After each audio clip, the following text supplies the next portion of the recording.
বানত আমি উল্লেখ কৰিছো ৰাজ্যত এই পৰ্যন্ত 31 জন লোকৰ মৃত্যু হৈছে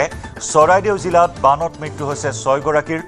শিৱসাগৰ জিলাত বানত মৃত্যু হোৱাৰ সংখ্যা হৈছে 14 গৰাকী যোৰহাট জিলাত বানত মৃত্যু 5 গৰাকীৰ গোলাঘাট জিলাত বানত মৃত্যু হৈছে 2 গৰাকীৰ ইফালে ধেমাজিত মৃতকৰ সংখ্যা 2 গৰাকী শোণিতপুৰ জিলাত মৃত্যু হৈছে 1 গৰাকী কাৰ্বি আংলঙৰ বানত মৃত্যু হৈছে 1 গৰাকীৰ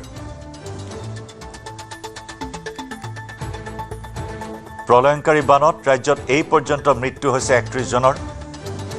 ক্ষয়ক্ষতিৰ পৰিমাণ কৈ থাকিলেও শেষ নহব এনেদৰে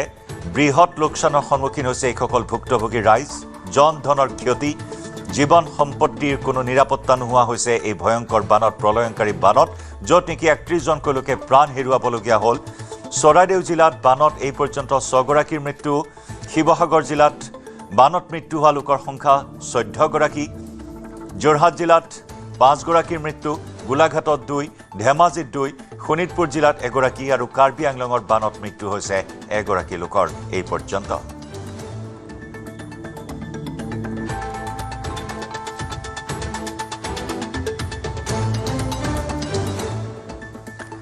আৰু সবাতোকৈ ভয়াবহ খবৰটো হৈছে যে নাজিৰাত সন্ধানহীন হৈ আছে প্ৰায় 100 জন লোক সন্ধানহীন লোকৰ অৱস্থাৰ বিষয়ে নাই কোনো তথ্য